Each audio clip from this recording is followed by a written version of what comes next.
Hello, ladies and gentlemen. How are you? It's good to see you. It's good to hear you. It's good to feel you. Welcome back to the Pear Pod. We are in our new studio. Have a look around. We're in a little nook for those audio-only listeners. And for all those audio-only listeners in Belgium. Believe it or not, it is the highest downloading city for the Pear Pod. I've never been to Belgium. But I'll tell you what, I'll be making a trip.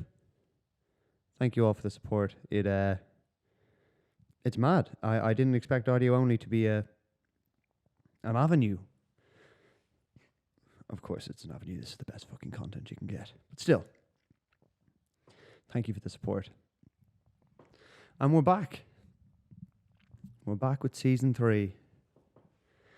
In the meantime, in the interim, you think I was just on the beach, enjoying the success of season 1 and 2, spending the millions. But in fact, we're moving into a new place. So the time off that I was expecting, or the break that I was expecting, was busier than expected. Or if you visually you can see, I am just trying to find out where I'm going to hold the mic. And then I say, I don't like the stand.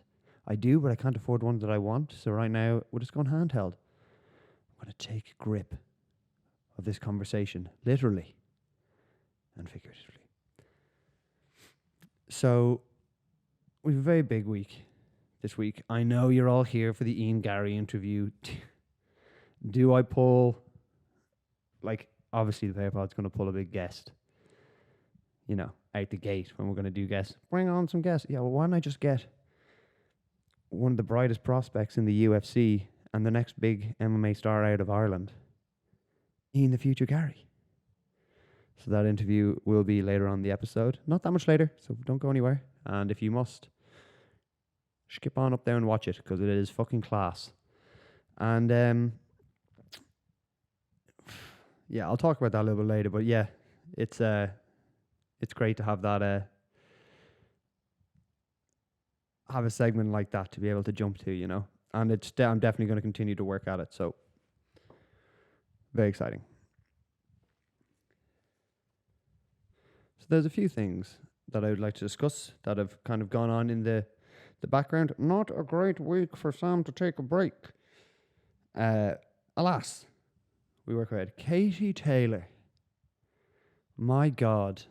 I saw someone saying, I saw a post saying Katie Taylor is one of the greatest sports athlete or greatest athletes out of Ireland ever. And that post got a load of hate and a load of people being like, no, she's not. I was like, are you mad?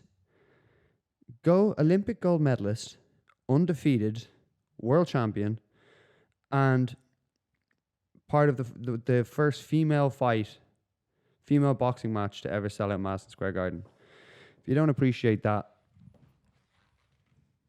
and I'm just reaching for my water, excuse me, should finish the sentence first. If you don't appreciate that, then I don't know. I don't know who you put ahead of that. Brian O'Driscoll. Come on. What about Gordon Darcy? Come on, what about Bernard Jackman? No. Maybe, unfortunately, these things, sometimes it takes the end of something before people realize how big something was. But I'm hoping people here have watched the fight, or at least watched the highlights on DAZN. My God, what a scrap. Full transparency, it's over in New York. I couldn't watch it live. I watched the highlights the next day. My God, what a fight. Amanda Serrano can fucking go. I've never seen Katie Taylor in a fight like that, where Katie Taylor was wobbled, and she was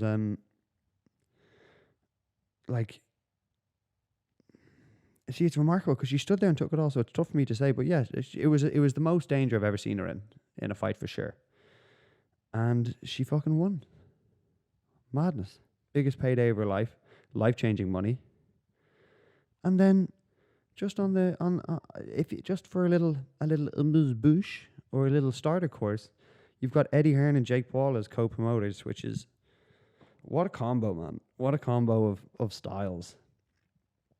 Ah, man, I'm sure people have seen it. If you haven't, Eddie Hearn calls Jake Paul average, and he's like, Eddie, let's not start it like this. Come on, you just call me average. Well, you are average. You are average. And like, it's so, I love that he doubled down on it. Didn't be like, well, you know, he was like, yeah, you are average. And then Jake was like, I'll fight anyone on the Matchroom roster under 10 fights, which Chev Clark is under 10 fights. I don't even know. He's only had like 2 pro fights. He is a dog. And if that's the fight that Jake doesn't want that, man. No, he's not part of the plan. Go fight Tommy Fury or something, because that Chev Clark is a fucking dog. Just go watch some of his stuff on Twitter. There's clips going around of him now, obviously. And yeah, that'd be a nasty one. But great, definitely got the fight promoted more, which is sick. The 2 lads going back and forth and betting money on it and all that stuff. And you know, you have to respect Jake as well. In fairness, he's you know, he's not everyone's favorite person, but he fucking promoted the shit out of that fight. And without him, that fight doesn't happen. So without him, Katie Taylor doesn't make, you know, most money she's ever made in a fight, etc., etc. Jesus. So I presume they're going to do it again. They've said they're going to do it again down the line. And, you know, Eddie was saying the whole time, I can see this being a trilogy. Fucking works for me. Works for me, hey. Okay. We're about 7.5 minutes in. Here's what I'm going to ask you to do. Subscribe to the channel. We're growing. Oh, excuse me. We're growing. Let me find the right adjective. We're growing slowly. But as long as there's growth, I've already told you, as long as there's growth. If there's 2 subscribers a month, do you know what's going to come? Lots and lots of more podcasts.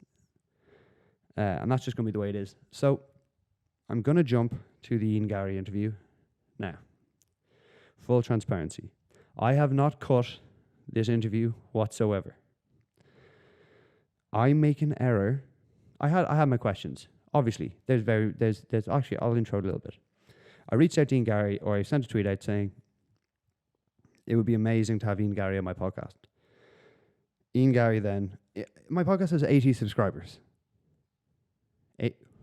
80,000? 80. 8,000? 80.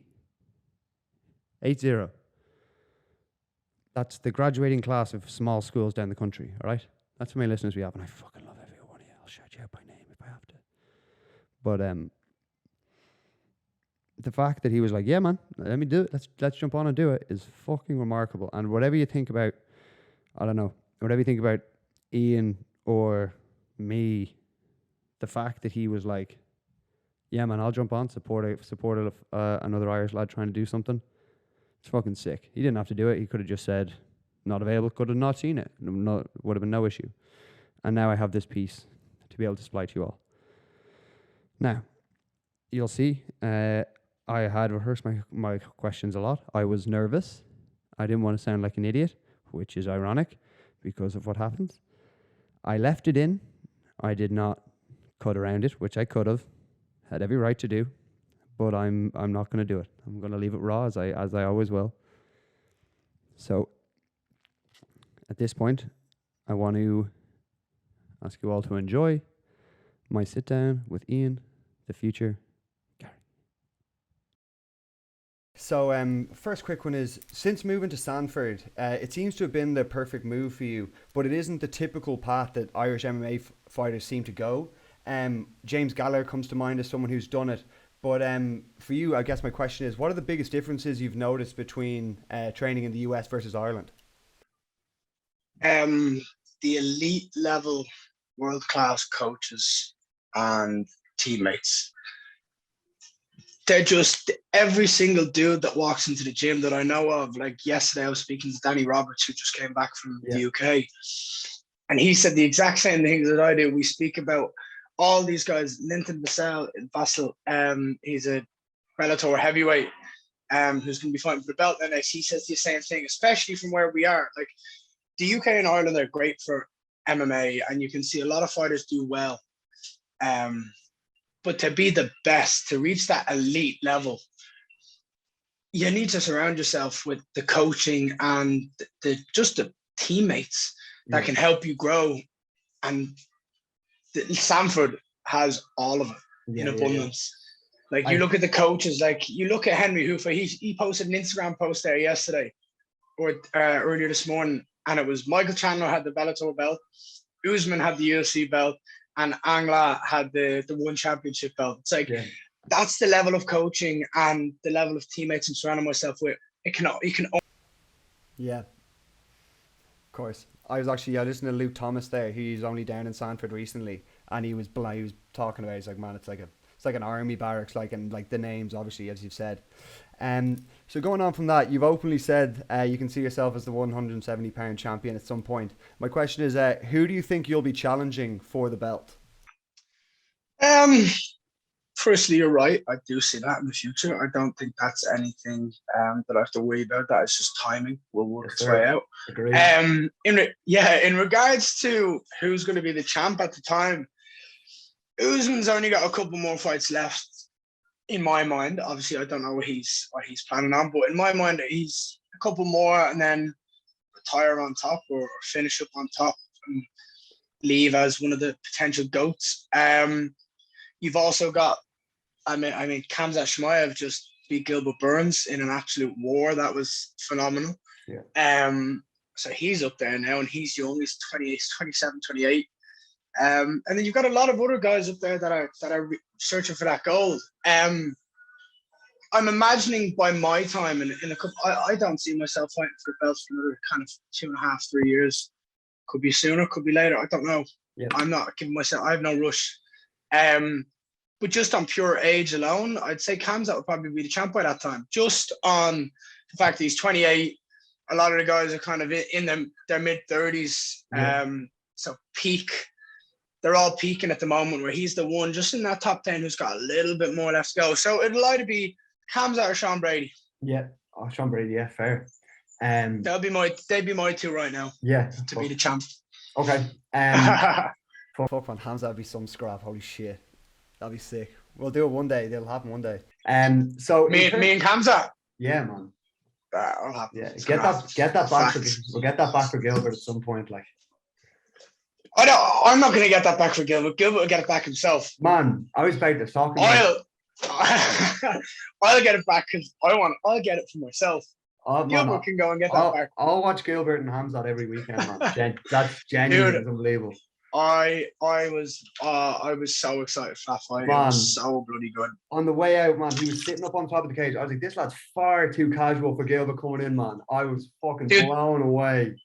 Dude, I absolutely love that. That is exactly the type of shit that I would do. Yeah, okay. But I just don't ever walk out before someone else. I'm always in the red corner. I'm always walking out second. But 100%. That was, I literally seen that. I didn't see that until I went home later on that night. I was like, sat on top of the cage. Yeah. And my missus was like, yeah. I was like, that is exactly the type of shit I'd pull out. It's crazy. Unbelievable. So in terms of your weight, you see a lot of people talking now, like the big conversations as soon as someone's kind of found some dominance in the weight division is if they can go up or down a weight class. It's all about how many divisions you can compete in. From looking at you, obviously I don't know, it seems like you're the perfect size and build for 170. You've got reach and size of 170. Do you see yourself going up to 185 at some point, or do you see the value in building like a legacy like a GSP or an Usman is doing now? I do eventually see myself going to middleweight. Yeah. As of right now, there's no need. I cut weight so easily for 170. There's such little stress to get down. Yeah. It's just about being focused, about kind of doing everything right. With me and my nutritionist, we do it so well that I'm eating so much on fight week there is no benefit of me going up to middleweight right now. The only way I would see myself at the moment going to middleweight would be maybe a short notice fight. Yeah. Okay. If there was an opportunity to step in there against someone who could help excel my career even more, and I go, yeah, I can smash it, give you a chance. Yeah. Okay. Then yeah, I would do that. I mean, you got to understand, like, I spar a lot of middleweights in my gym. I know what they're capable of. I know how good they are and how strong they are. But more importantly, I know what. Sorry, banging. No, you're all covered. More importantly, I know their speed. I know I figure out, right, I'm faster than them. Am I as strong as them? No. Of course I'm not when they walk around at plus 200 pounds. You know what I mean? Of course I'm not going to be stronger than them. But I know where my advantages lie against someone who's a bigger opponent. Yeah. As I'm 24, mate. Yeah. I have a lot of time to grow. Man, by the time I'm probably 30, by the time I'm probably 32, and my 10 body's years. You got 10 years, bro, at least. Like 10 years. Exactly. I don't see myself now having any need to move up to middleweight. Yeah. As my body grows, like, I'm still young. I hit puberty late, mate. I was a late bloomer. I still look like a little baby. Yeah, I still look like a little baby face, like a little kid. But as I'm growing, my body's getting, like, as I do more strength and conditioning, as my nutrition improves, and my overall understanding of everything I'm doing gets better. I believe it will be there at one point. And also, as I get older, I will want to do less weight cuts to ensure that I am going to be healthier. Yeah. So there will be, like, right now I walk around at a middleweight weight. Okay. So for weighing. So as I grow, as I get older, then probably I'll just. Yeah. I was gonna say, even since Cage Warriors, you look like you filled into yourself a bit. So like the next 4 or 5 years is gonna keep going, I'd say, as you keep training like that. So, but it's funny because when you look back at, like, I only started MMA just over 5 years ago. Yeah. And when you look back at, like, my first amateur fight, I just turned 19, and I was like, whoa! Like, if you look at that guy, if you look at me now versus, like, even if you look at my last fight and then watch my first amateur fight and compare the two, you're like, that's the same guy. That's the fucking hell. So you give me another 4 or 5 years, and I'll be bigger, I'll be stronger, everything will have more time 4 or 5 years in Stanford as well, like 4 or 5 years in Stanford, exactly. Like 10 years, like 10 years at home, like it's like fucking 10 years anywhere else on the planet. Man. It's a blessing, man. Well, yeah, I mean, the one benefit of me fighting a middleweight when I'm at that time is I can fight more regularly. Yeah. I'm not cutting weight and I'm just walking around near the weight, and maybe I'll cut 5 pounds. I don't know what it'll be when I get to that level, but I'll fight all the fucking time, mate. I do it now. Yeah. Only right now I want to give myself the time to learn and grow in between each fight. Like I've said, I want to do 3 fights every year, isn't it? Exactly. Yeah. I mean, I've said to myself, I want to learn in between each fight. Give myself 3 fights every year, so that I have 4 months between each fight. Yeah. In an ideal world, right? Yeah. In 4 months, I can learn and grow so much and change my game that I'm a different fighter. I'm a different person, and I have a way better skill set. Yeah. Because it's only little things that you need changing sometimes that can completely change your game. So if I was to be at the level where, right, I've done my 2, 3, 4 years in Stanford, and I'm at a level now where I can fight anyone at any kind of date, time, weight, and I don't care about their skill set because I can deal with it all, because I'm good enough that no matter where the fight goes, I can beat them. Yeah. If they want to wrestle me, I'll out wrestle them. If they want to grapple me, I'll out grapple them. If they want to strike, let's go. If they want to stand there and just push cardio for 15, 25 minutes, let's do that. Let's see who comes out on top. Now you give me that, and I don't have to cut weight. I'll do that every month, mate. I will fight. I guarantee you right now, right? I will fight more times in a calendar year than anyone else has. Trust me on that. Unreal.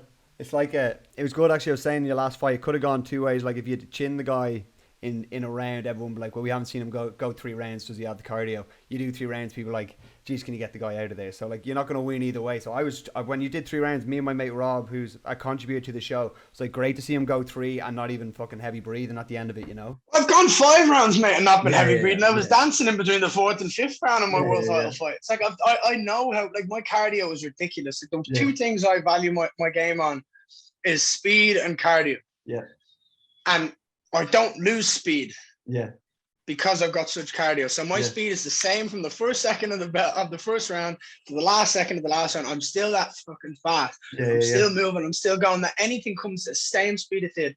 And I value that on just hard work. I push myself to push a pace in training and keep that speed and never lose it. So that is always the case. And yeah, you're right. It could have gone two ways. I could have went in there and chinned him. And I'm obviously annoyed I didn't knock him out. I didn't get the finish. Danny Weeks a good fighter, man. People kind of forget that. Danny Weeks a good fighter as well, bro. But yeah, and he's tough. He's good. He's tough. I didn't feel like he was anywhere near my level in that cage. You know? Tough as old boots, though. Yeah, but tough can only get you so far. I've said this a couple of times. Like, everyone's tough. So, I mean, everyone's good. And being tough against me isn't necessarily a good thing because it just means I'm going to beat you for longer. Indeed. And he did. He got beat up for 15 minutes. Like, there wasn't a single second of that fight where he was winning. Yeah.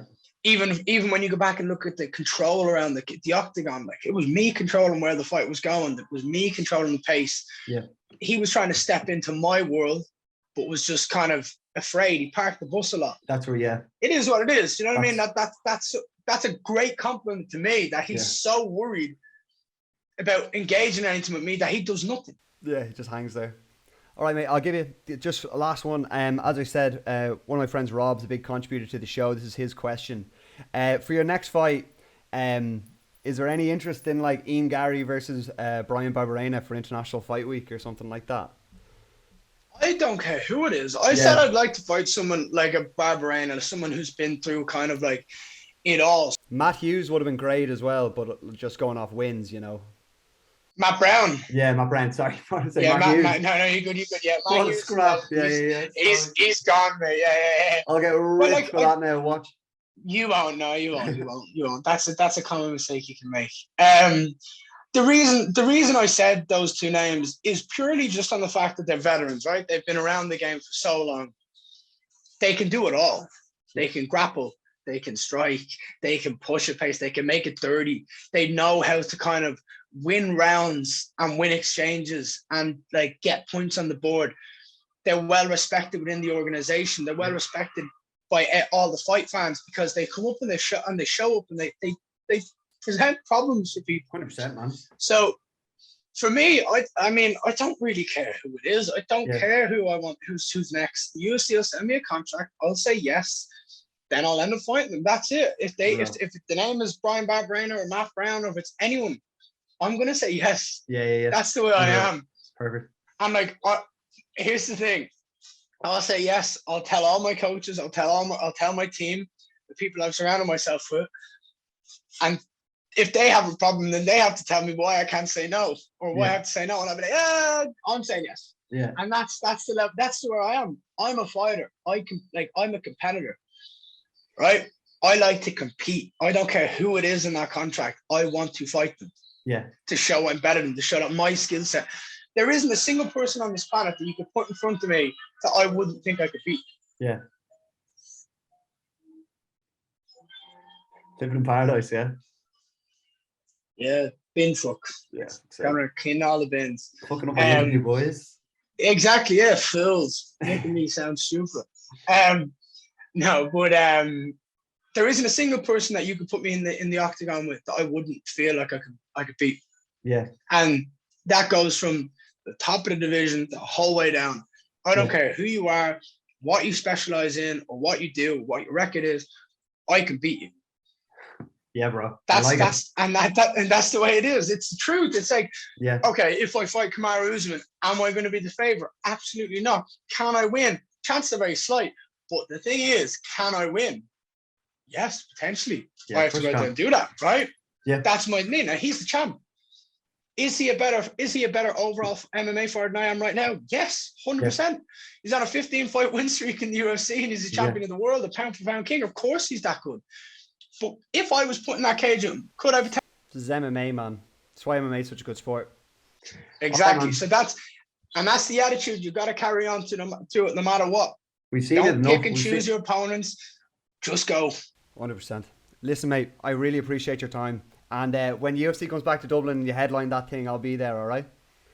Oh, when not gonna ask you to say anything. When it happens, mate, it's going to happen. I went to a Bellator and it was fucking nuts in the 3 Arena. UFC, saw that UFC in the fucking 3 Arena, man. Madness.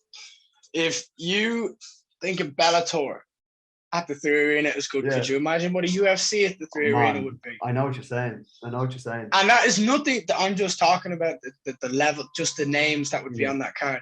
Man, they would if the UFC goes to Dublin, they're going to put on a show.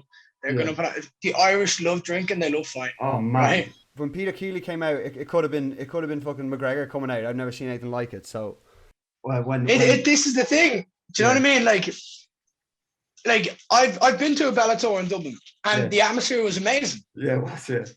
It's ridiculous, but like honestly, that could be a kids' taekwondo tournament. Yeah, it'd be lit, yeah. And if you put that on in the 3 Arena and sold drink and packed it out with a lot of Irish, it would be unbelievable. Confirmations are lit here, like. The Irish fans are the best fans in the world. They're different. People don't understand it until you see it, until you experience it. Why? We're all loud. Yeah. Every single one of us are loud. Like the decibel levels just get raised. Yeah. Okay. Secondly, you had for most of our nation, everyone likes to drink. Right. I'm an exception. I don't drink anymore. Right. Yes. Come on. But you mix fighting, drinking, and crack together. I mean, crack isn't good crack. Just for anyone out there who might think otherwise. On top, like yeah. you put that all together, like you've got a fucking awesome night. Yeah, man. Where people just go out and have fun. Yeah. And that's when the Irish are at their best. That's why when you see them go to the Euros, or you see them at anything. You see them at the regatta and all, man, when they're doing the sailing. Genuinely, it's lit down Cork and all. It goes mad. So anything they go mad for. So you know what it'll be like when you come back, man. The fucking even the weigh-ins, man. Jesus.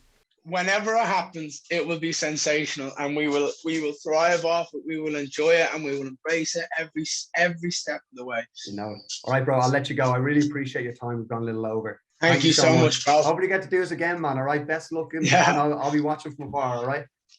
Take care, bro. Have a good day, bro. Okay. What the fuck?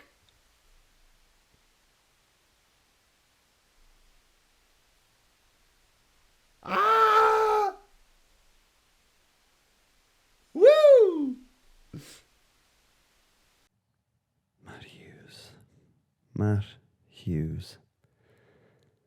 This is what happens when you go off script. I had questions. I want to thank Rob. Rob, my fucking boy. Odds with quads. That's my boy. Rob helped me with the questions. Like literally took some of Rob's questions directly because they were great. And I went off script. Thought just supposed to talk about the Brian Barberina fight. Wasn't supposed to talk about Matt Brown, but just thought I'll just throw it in so he knows, the player knows what he's talking about. Matt Hughes. Just so people know, Matt Hughes was the 170 champ, like back in the day. And now it's like having real health problems and like can barely walk and get onto a stage and speak. So he's, it's just a stupid, makes your boy look like an amateur. But yeah, I hope you all enjoyed that interview. Fucking, as I said, thank you so much to Ian for jumping in and that call me. But oh my God, you can't deny, like you see it with everyone, but the self-belief you have to be a fighter is craziness. But I also I really appreciate the fact that he was saying, am I a better fighter than Kamaru Usman right now? Probably not. Like, fair fucks, because you hear these lads all the time be like, I'm 1-0, and he's like, I have the style to combat Kamaru's style. And you're like, man, you fucking, like, you won your last fight by disqualification because your fucking man kicked you in the nuts and you fell over. You're not the future welterweight champion of the world. Sorry. So for him to be like, look, the chap's a beast and that is where I want to be. I'm not there yet, but like in a fight, anything can happen. That's just a fact. Look at Matt Serra and George St. Pierre. Like, on any given day, you can hit him, someone can drop. That's just the way it is. So, yeah, that's the first guest of the Pear Pod. The first, I suppose, MMA athlete or celebrity on the Pear Pod. We're definitely going to do more. I want to hear all your feedback on the interview, what you thought of it. You can rip me in the comments. It's fine. You can rip me in the comments. And yeah, you saw it. Yeah, you saw it at the end, man. I was fucking clearly excited. And that was a big deal. I've been thinking about that. I was thinking about that all day, man, or pretty much the whole time after he said he'd come on. So to get that boxed and for it to go well, in my opinion, went well. I tried to ask him some questions he hasn't been asked before. He went off on a lot of tangents, which is always a good thing. So yeah, we'll do more. John Jones next. I actually saw Dana White doing some podcasts of like 150 subscribers. So maybe I'll follow this up with like Dana White or something. But yeah, great interview. Quality stuff. So because we had the big segment this week and just with the move and everything, I didn't have a lot of stuff planned to speak about. But I do want to say congratulations. One of my best friends, Phil Donnelly, PDPT.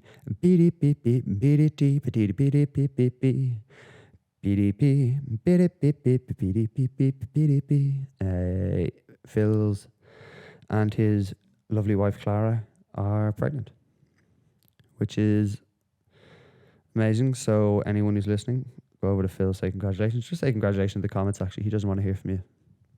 Dirty sewer dwellers. But yeah, it's sick, man. That's my first friend having a kid, so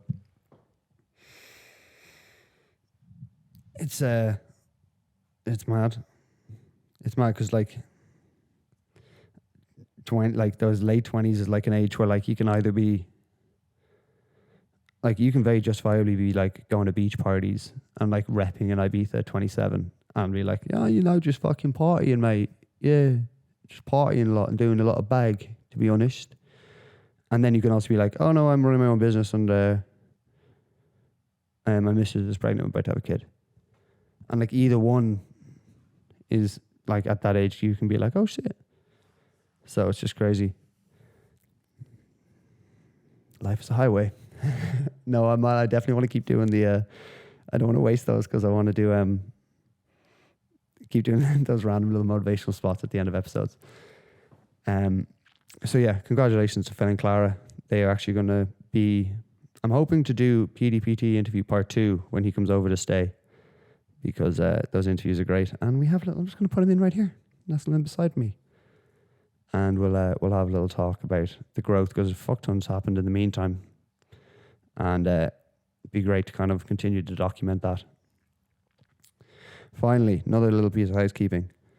Don't Tell Mum, one of Visually Impaired's first clients, and genuinely right now one of my favorite bands. I think I keep saying they're dropping an EP, Running Riot. I think the first one drops tomorrow or on Friday, and they're playing Whelan's on May 21st, which I'll be going back to document, which is just fucking crazy considering where they've come from. There's also the interview with John there, the Dawn of Don't Tell Mum, so you can go back and watch that.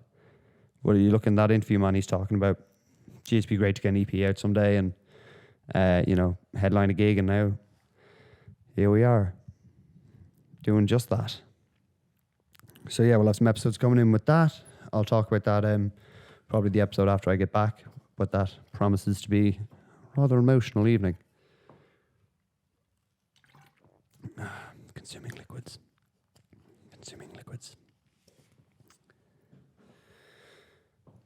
Okay, folks. Little show I want to get back in. Well, not short, because the interview is quite long. It'll actually end up being quite a long episode, I think. But I want to thank you all for joining me in episode 1 of season 3.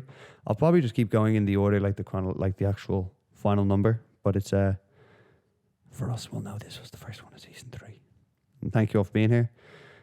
Please, say it again, please. Like the video, subscribe to the channel. Just do it now. Oh, I'll pause for a second and I'll do some elevator music as you do it. Thank you. And we'll be back with another episode next week. I'm going to work on some guests. If you wouldn't mind leaving some names in the comments of people you'd like to get on, anyone. I'll interview literally anyone. So funny shit, I'll reach out to anyone on Twitter. Twitter's popping right now, so my Twitter's fire. So I'll reach out to literally anyone. My shame knows no bounds. Like, if you want me to interview Eamon Ryan of the Green Party, I'll have him on. He's actually a friend. He gave me a tennis ball when we were in primary school, and I never forgot that. You know, the Green Party, but they're not the Green Party, if you know what I'm saying. You know what I mean? Cannibals. So yeah, folks, thank you all for listening. I hope you enjoyed the interview. Roast me live in the comments, and I will see you all next week. Glory.